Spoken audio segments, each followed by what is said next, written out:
Hello and welcome to the podcast. You're listening to Be Uncluttered. I'm Rebecca Mazzino and with me is Tara Tuttle, and together we are going to help you on your journey to a life free of clutter. Hi and welcome to the show. Today I have got Vanessa Nickless with me. Vanessa is a clinical hypnotherapist and change coach with a background in health, fitness and nutrition.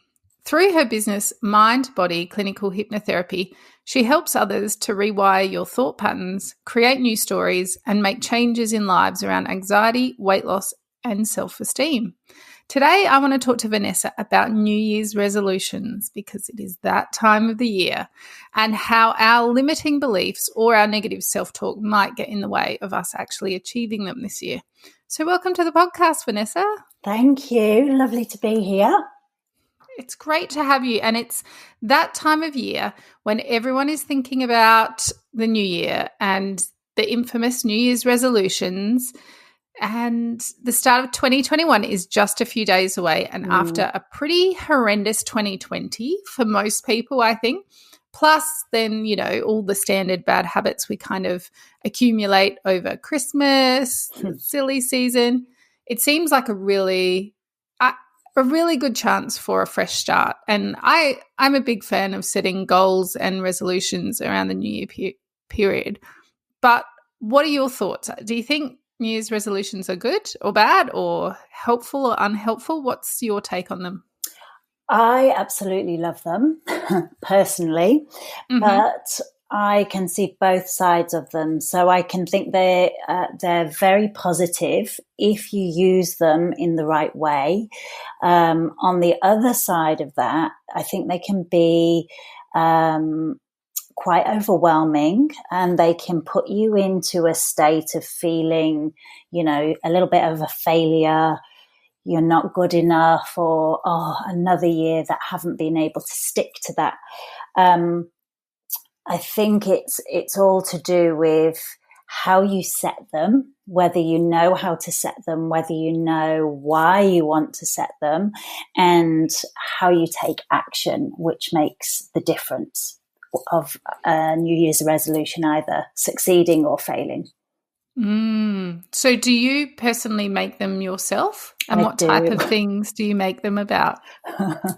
Before I had my daughter, I was the type of person who made maybe about 5 million a year. Yep. I've been through everything from losing weight, more exercise, learning to speak Spanish, putting moisturizer on my legs every night, all sorts of things. So I really love them, stupidly so. But now I've got Layla, it's a little bit more, I suppose, an organised, more thoughtful list of resolutions. So say, for example, on a business point of view, it would be more about organisation so that I can, get more done or work on specific projects. And then personally, they'd be more light-hearted, like go out and catch up with friends more, or, enjoy yourself more in some crazy way of whatever I come up with that year. Yeah, it's funny that you say that. I'd not really thought about it before, but I agree. When I was younger, my New Year's resolutions used to always very frequently would relate to something to do with my appearance.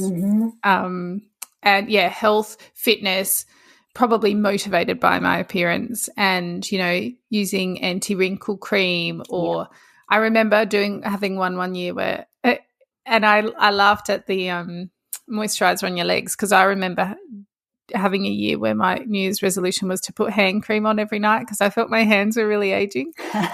And now I think mine are more like yours. Mine are more business focused or parenting or social, or kind of even internally focused around finding ways to motivate myself to do something, or self-improvement and that kind of thing. So it's funny, the evolution of them over time. I'd love to see a list, the New Year's resolutions that I've made every year for the last 20 years, I actually do have lists, sadly Oh, enough. do you really?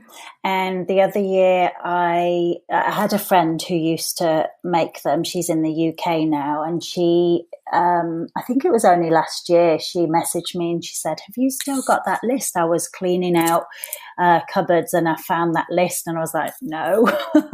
And literally, there was about 20, and I went through them all. And I think, apart from being able to speak Spanish, as in like go to Spain and have a proper conversation, I did actually knock them all off. I was really happy with myself without even knowing what they were. It was like looking at a vision board and then not looking for years and then coming back to it and going, actually, I've got all those things done. I've succeeded. I've done quite well. Wow, that's really interesting. See, so because this is the thing, despite good intentions, most of us just don't stick to New Year's resolutions. Yeah. And I went looking for a statistic, and it's pretty grim, really. Forbes tell us that only 25% of people will even stick to their resolution beyond 30 days. So come 1st of Feb, 3/4 of people have already dropped off of trying to achieve or work towards their resolution or goal. And then of those quarter of people that are left, only 8% will actually achieve their resolution. Yeah. And I knew the numbers would be, not great. I didn't quite think they'd be that grim. It almost makes me think, what's the point?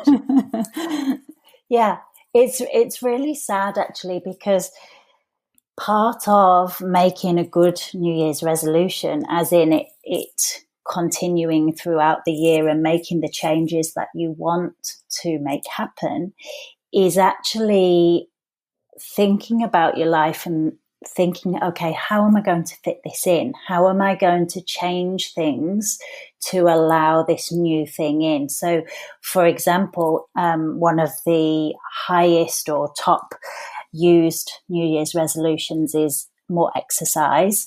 I think the second one is losing weight. So if you take those two into consideration, if you think, okay, I want to exercise more, if that's your New Year's resolution, it doesn't really have any kind of where am I going to do it? How long am I going to do it for? Am I going to wake up half an hour earlier to do my exercise, or will I fit it into my lunch hour?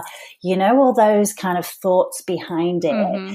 If none of that sort of organizational thought has gone into your New Year's resolution, then it's highly likely, I think, even before 30 days, 2 weeks I'd give it, that you'd be off. And, a glass of wine and bar of chocolate would be more interesting than going for a run, Yeah. And that's the thing. I think we make them really broad, and it's tough. I feel like the new year should come in like May or June, because I feel like it's cruel having New Year right after Christmas and after you've had a month of indulgence. And, December for me, while I try not to completely fall off the wagon, I definitely eat too much. I drink too much. I have way less exercise and less sleep than I would in a normal month of my life any other time of the year. And so then in January for me,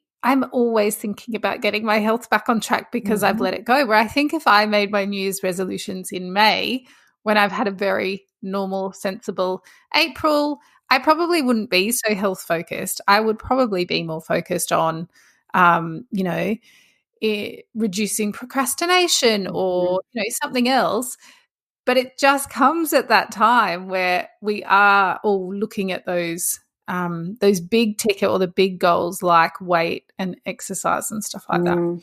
I think when New Year's resolutions began, it was like the Babylonians or something, and they actually did have them. I can't remember the month. It may be March, April or May, somewhere around that time.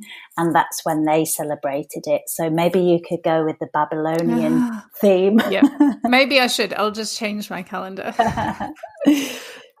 So you've said before that our own personal limiting beliefs can overwhelm us and instigate a struggle in the mind when it comes to working towards these types of resolutions or goals.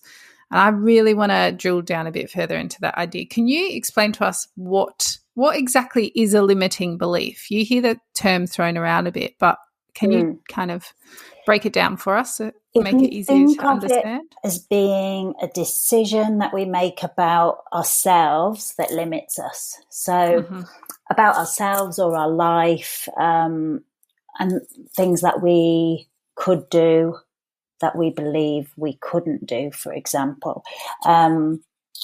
So, for example, a good one is I have a lot of clients who have the self-belief that they're too big to wear a bikini or a swimsuit on the beach. So that then limits them, because they believe that limits them. They don't go to the beach. So they don't have that fun time, with the family, or that relaxing time when they run away from the family and just lie on the beach to, have a few minutes to themselves. And if you think of that kind of thinking that stops you from doing something that really you could be really enjoying or benefiting from, that is that limiting belief. So is there a difference then between a limiting belief and negative self-talk, or are they two different terms for the same thing? They're very similar, and I would say a lot of the time it's different terms used for the same thing. But in my thinking, I kind of separate them a little bit. So the limiting self-belief, as I just explained, is your belief that you can't do something or are not good enough to do something. And then I think of the negative self-talk as the talk that goes on in your head, or sometimes, out loud. Say, for instance, if we take the example of a bikini again, if you are one of those people who are not comfortable in their own skin and put a bikini on and look at yourself in the mirror, and that horrifying thought of, oh, look at my cellulite, look at my fat belly, look at my thighs, whatever things come to mind. And if you think more on a business or work perspective, people who are not confident in themselves, say, to speak, maybe they need to present something for work, and they're saying to themselves, I'm stupid, I'm boring, who'll listen to me, who'll believe me? And it's that constant chatter in your mind for the negative self-talk, whereas the negative self-belief, limiting self-belief, is just the belief, oh, I can't do that. And I guess the belief, and correct me if I'm wrong here, is almost, I know you described it as a choice, but it's almost subconscious, isn't it? It's like, because we believe it, it feels like it's factual and would not be challenged, where the negative self-talk seems like we have more control over that, where the belief is just kind of discounted as being factual and not worth challenging where it comes from or why we think that. That just is. Would that be right? Very much so, yeah. And what's quite interesting as well is if you have these negative limiting self-beliefs, if you hang around with similar type people with a similar background, similar family setup, all that kind of stuff. Or say, for example, your family's not that sociable, and so you don't have experience of the way other families work and experience life. You don't really realize that anyone is that much different to you. And it's until you start putting yourself into other people's shoes that you realize, oh, wow, they think differently about this. And you start to see, okay, well, if they think that and I think this, who's right? And I can think differently. So, for example, this is, a very trivial little example, but my daughter, when she was just learning to crawl and stuff, she was climbing on the sofa and jumping around. And I'd been brought up in quite a strict family, so you never would have jumped on the sofa.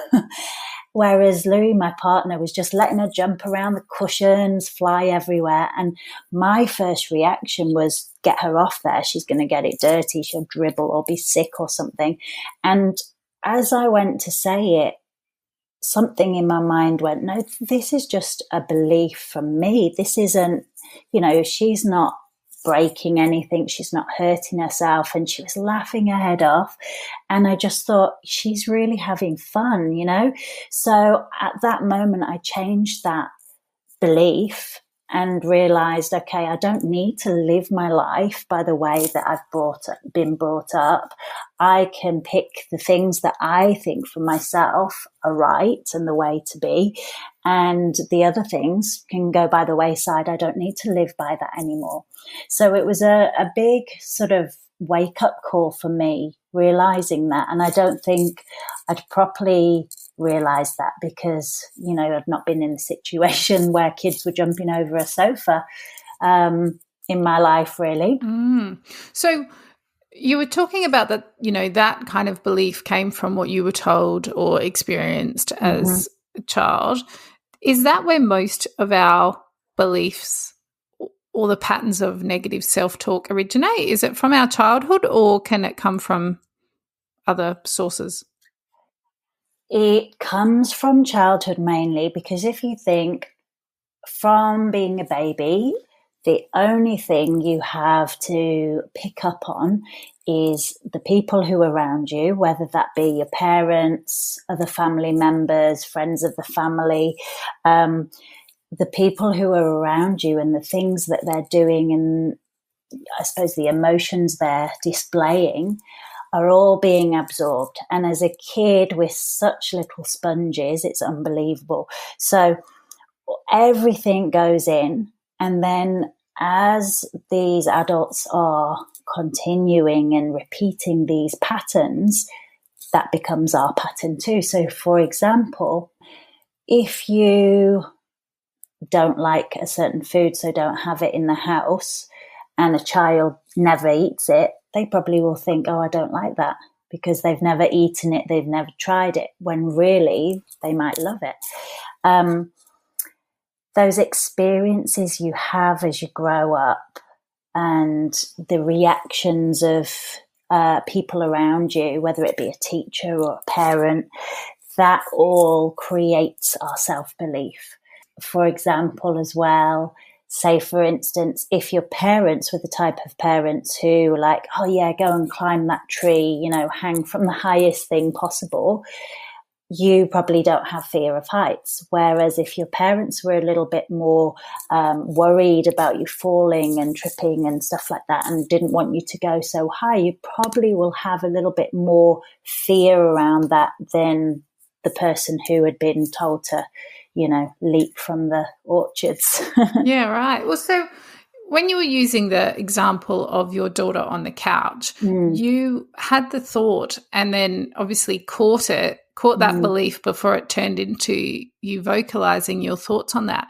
How do we go about recognizing these beliefs and catching them kind of before they turn into actions? Is there a way we can start tuning into them?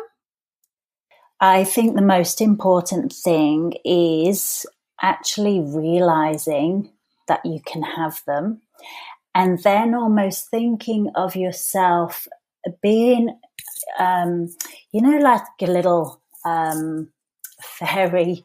You are yourself, but then you've got another mind that is able to go, oh yes, this is right or this is wrong. For example, if you've said, oh, I want to cut down alcohol after Christmas, and someone hands you a glass of wine the week after, part of you will be going, oh, I'll just have it. And part of you will be going, oh, well, I wanted to cut down a bit. So it's that minute or second that is in your head that you go, oh, what should I do?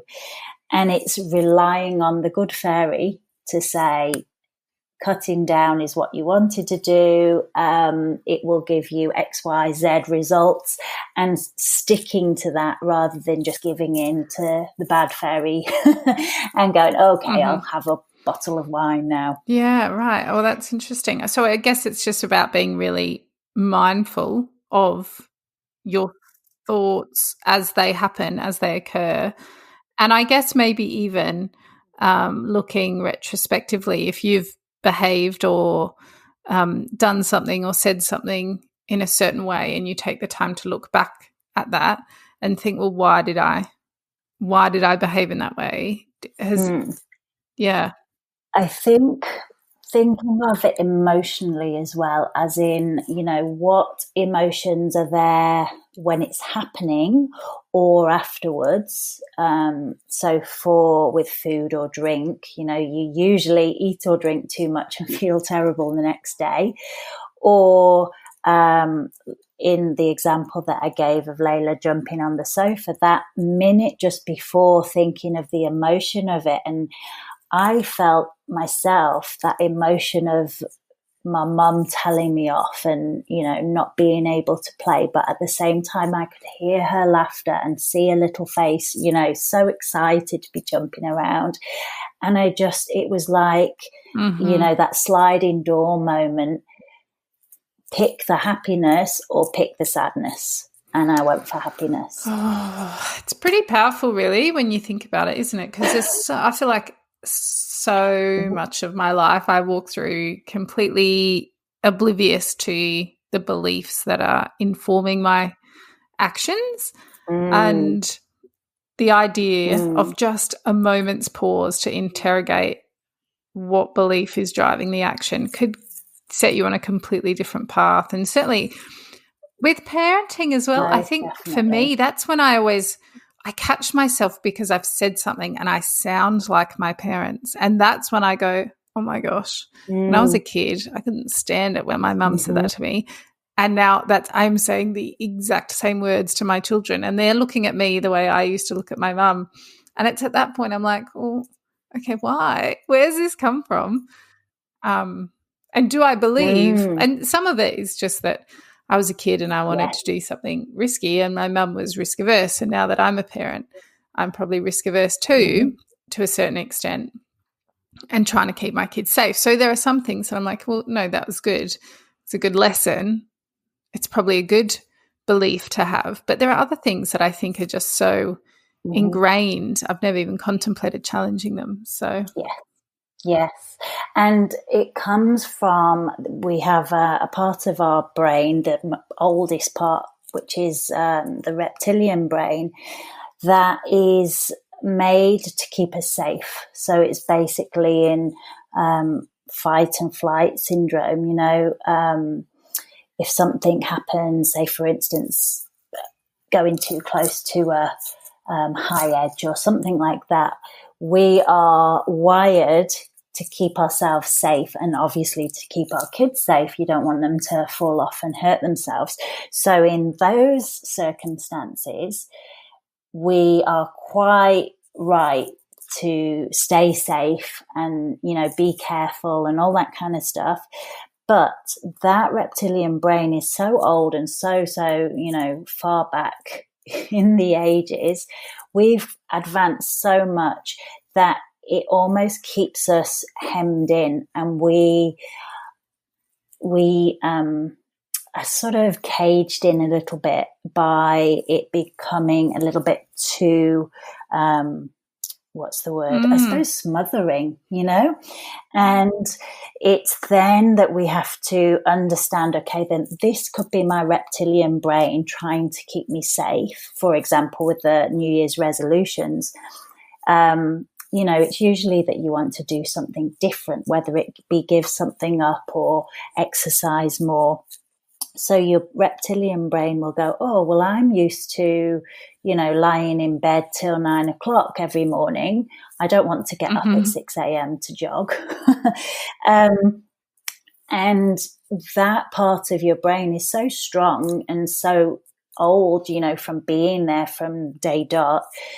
It is most likely going to stop you unless you've got those thought processes in place and the organization in place and the emotions around why you want to change something to be able to succeed. So say, for instance, if you've just said, okay, well, I want to go for a run every morning at 6:00, and you don't explore the whys and the goal that you want and the action you're going to take, the steps that you're going to take towards that, your reptilian brain will most likely say to you, well, it's easier to stay in bed and probably safer, so why not?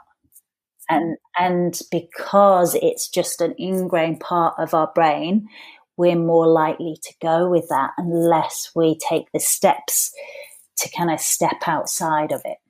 So then if we're thinking about New Year's resolutions, is it worth looking at how we got to where we got before we change? You know, might we uncover something in that? So say, you know, we're talking about this exercise idea. Is it worth, if we're thinking about making a New Year's resolution around exercise, not only, you know, figuring out how we're going to increase our exercise and, you know, the organisation around that in terms of what time and what type of exercise and do we have the equipment for that and all that kind of stuff, but exploring what the barriers have been to us doing that so far? Will that kind of give us a little unlock the possibilities of it succeeding? A lot of the time, if you look back in your life, you'll say, for instance, a family who have quite sporting parents and have always gone out to sporting events and, you know, taken the kids to whatever it might be, football, netball, all that kind of stuff, as opposed to a family who maybe the kids didn't go out and do sports. Those kids as adults will find it easier, the sporting family will find it easier to take up some kind of exercise for a New Year's resolution again, because back in the day, their brain is wired to exercise. That's normal for them. Whereas the family who didn't do any exercise, if they decide, okay, I want to run every morning, that's a whole completely new habit that they're forming as an adult, that they want to run every morning. And there's nothing to kind of go, oh, well, I used to love it. I used to feel so good. I used to feel exhilarated. You know, you can't go back to those thoughts because you've never had them before. Oh, it's tricky, isn't it? And then, so then is there a way to... It is. Oh, I can't help myself. I want everything to be really quick. Is there a way to shortcut it? If you're the person that wants to increase your exercise, but you don't have a history of that, there's been barriers for whatever reason, or maybe it's, you know, family history, that's not been a habit in your past. Is there a way you can shortcut it to make it more successful as a habit in your future? Is there anything you can do? Well, I would definitely think about why you want to do it. So say, for instance, if someone is doing it for health, you know, to think about whether it be blood pressure or diabetes or, you know, whatever problem they're having, think about what their life will be like if they don't exercise, what they'll lose out on. Say, for instance, if they have kids or when they're going to be grandparents, you know, they won't be able to run around with them. They, you know, might be in hospital, the costs of hospital and healthcare, all that kind of stuff.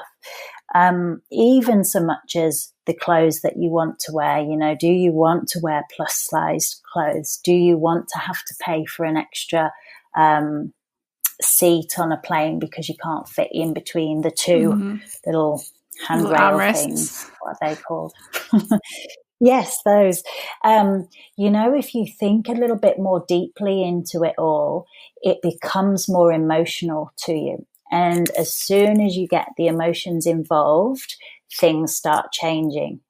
If you just think of it as, I just want to lose weight, it's just, you know, you've read that phrase so many times, you've seen that phrase so many times, you've heard that phrase so many times. It's just normal. It's like just saying, oh, I'll brush my teeth this morning.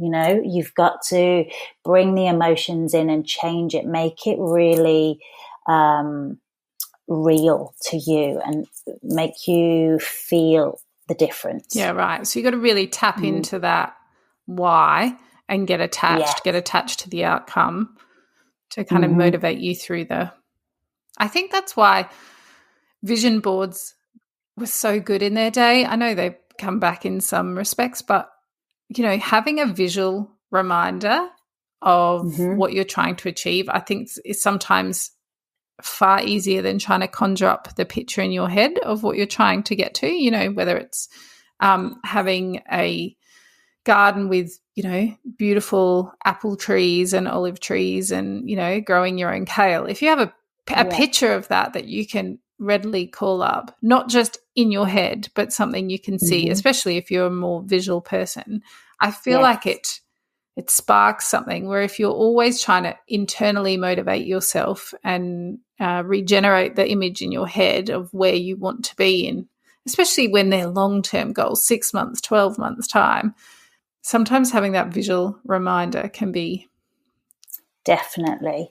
And I think, unless you're the type of person who's used to conjuring all that up in your mind,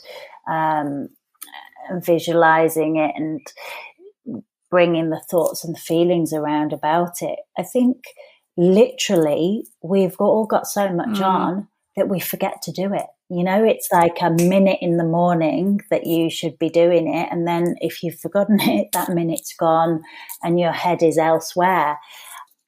I get clients to, when they're brushing their teeth, think about certain things. So it's like tying it in with something else that you're doing. But you're so used to brushing your teeth and just, staring at yourself, brushing your teeth or whatever you do, that often you can forget to be thinking what you've been asked to be thinking about. So even if you put a Post-it note on the mirror to remind you, just to start off that consistency and continuity of thinking that way, I think it's really, really good to have a visual there, whether it be a word to remind you or, like you say, your vision board, just to see those pictures of what it is you're working towards. Other than goal setting and understanding our why, getting a really clear goal and, understanding the organization that goes around into making that goal happen, are there, I know that you work as a hypnotherapist. Is that a modality that you use with people, or are there other modalities that you use in your practice to help people overcome these beliefs that they have and start achieving some of their bigger goals? Yeah, I use hypnotherapy and rapid transformational therapy so much that it is the main part of my business. I coach around that as well, but I use the hypnotherapy to help people to change these self-limiting beliefs and create better neural pathways so that they can move on more positive ways. The hypnotherapy works with the subconscious mind, and then the coaching helps with the conscious steps and action that you take every day. And I find that the hypnotherapy enables you just to slow right down and tap into what it is that you do want and what in the subconscious mind is holding you back from getting there.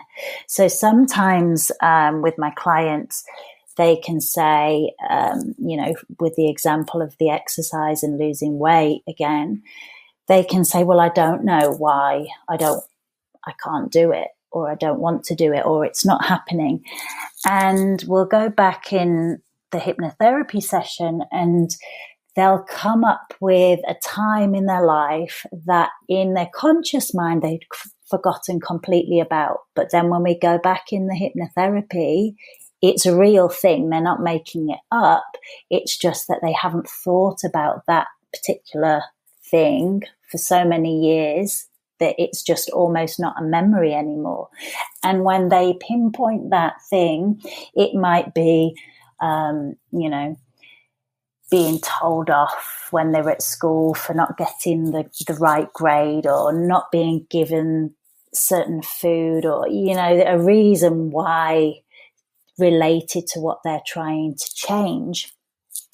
It's like a light bulb turns on and we're able to just switch their thinking, switch their self-belief, and release that negativity, so that then they can go, well, actually, yeah, that was my mum and dad that, you know, brought that belief on. It's nothing to do with me.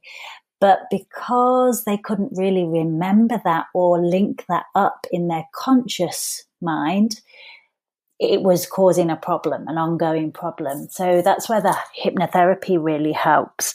The other thing I really love to use is yin yoga, because we hold so many emotions and, you know, thought processes in our muscles that it's very interesting to release them physically. So often clients that are, you know, having trouble moving forward in their life, whether it be just personally or whether it be in their work life, they feel a little bit stuck, like they're not moving forward. So often opening up the hips and just letting the emotions go from the hips will really, really help. And that's something that some people don't really think about so much. They, you know, we just think, oh, I'm a bit stiff now, getting old. So often they just think it's a physical thing. But if you think of it a little bit more in the emotional sense, you can let go of a lot through movement as well. Oh, that's fascinating. So tying this all back around to New Year's resolutions and people getting to this point in a few days where they're thinking about setting something, and, you know, everyone wants 2021 to be a better year than 2020 was. But how can we, or can we, try and prevent our beliefs and the negative self-talk, if there's that as well? Is there a way we can try and prevent that from taking down or knocking us out of our path to achieving these goals? Is there a way that we can really hone in and stop them before they derail us? So the negative self-talk is a massive one, because even if we don't think we're that bad, if there are things that we're not succeeding in or not changing, or not, things aren't going the way we want to, there will be negative self-talk. Even the most positive person does have negative self-talk as well.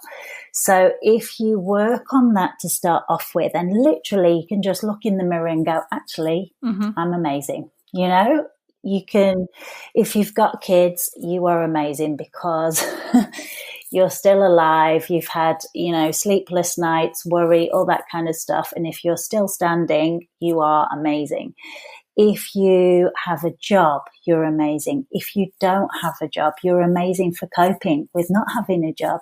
There's ways of looking at yourself and realizing you are absolutely amazing. Well done for being here.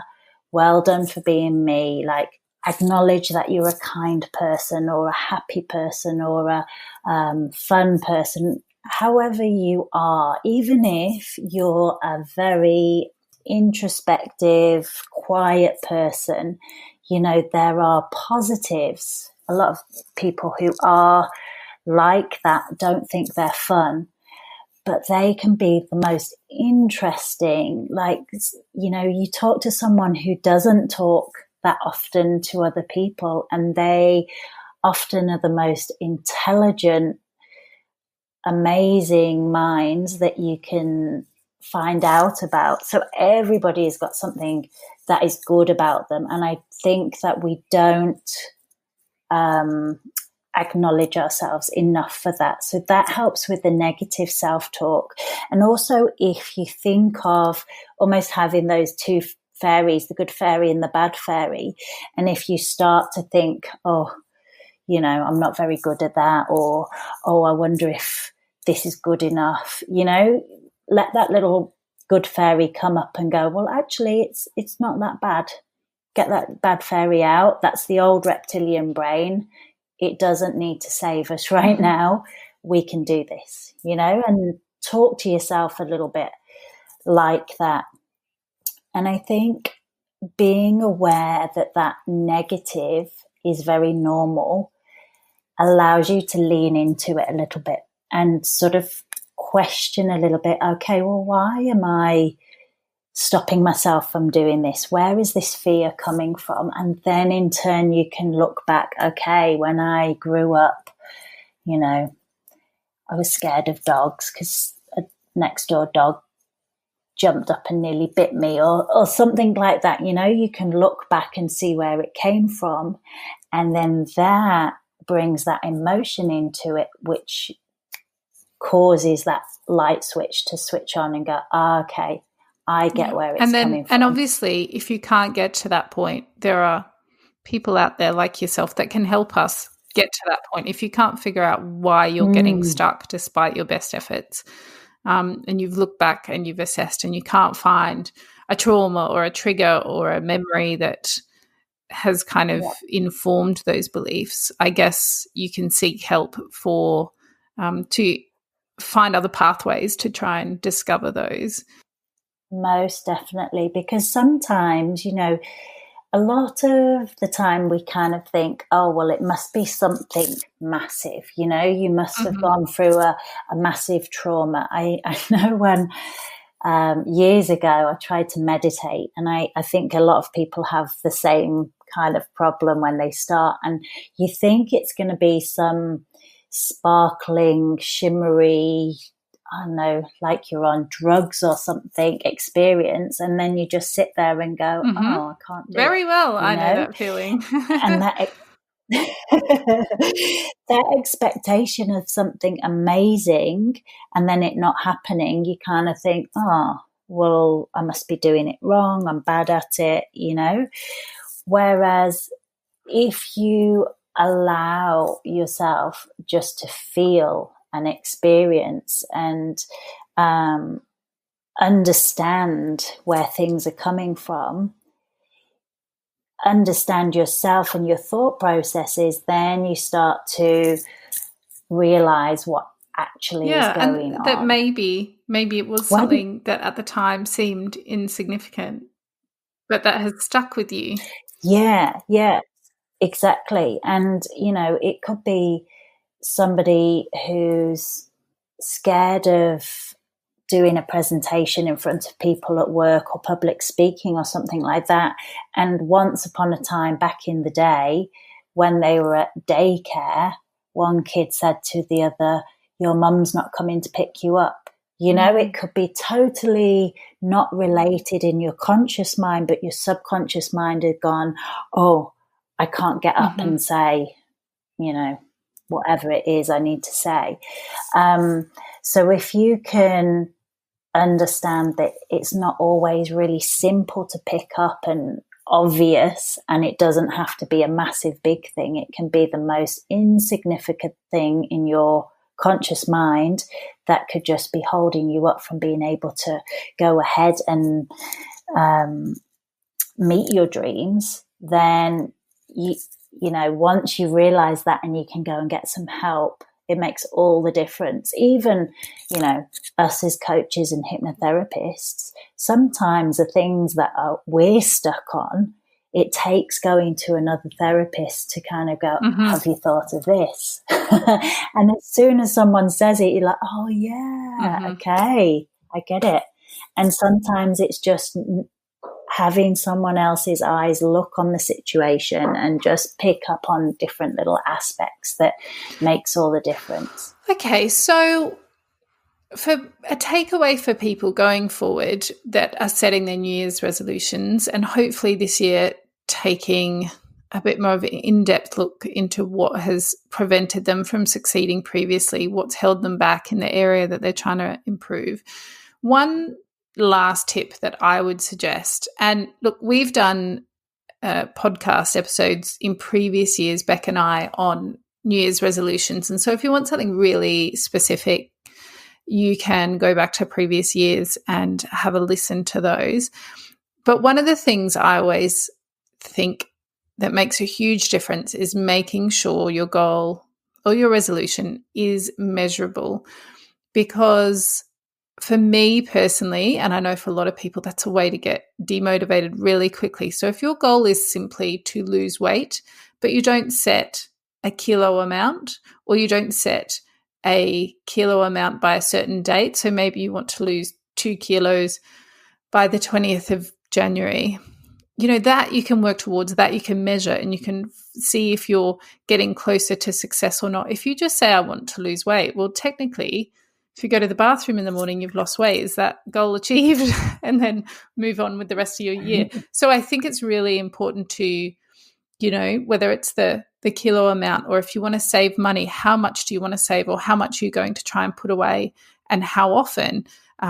If you want to drink more water, how many cups a day are you going to try and drink? And then can you make sure that cup's available so that you can work towards that and achieve that, and track the cups either on your smartwatch or a notepad on your desk or whatever. So get really specific so that you've got something concrete that you're aiming for, and then you'll know if you're succeeding or on the way to success. And that should help keep you motivated. So that's my last tip around goal setting. Do you have one, Vanessa, a specific tip or suggestion around getting your New Year's resolutions to stick this year? Yeah, I completely agree with you. And on top of that, I would say, think about consistency. So, it's very easy. Say, for instance, your example with drinking more water. You'll be really good in the week at work, and then you get home at the weekend and you haven't got that glass on your desk there to drink, so you don't drink. And then most people will get a little bit down on themselves, thinking, oh, I haven't drunk my water. And that's the point where that New Year's resolution goes out the window, because you think, oh, I failed. Whereas if you're consistent and you realize, okay, well, this isn't just, I'm going to do it for the next month. This is going to be a lifestyle change. All I need to do is be consistent. And at the weekend, you don't drink as much, and you realize that. And then you go, okay, well, what steps will I put into place to make that more consistent through the weekend and the week? And just work on that consistency, because as the consistency increases, the motivation increases too. I like that. That's very, very helpful. So, Vanessa, it has been a real pleasure to talk to you today and get a bit of an insight into this whole idea around negative self-talk and self-limiting beliefs and how they can derail us and set us back.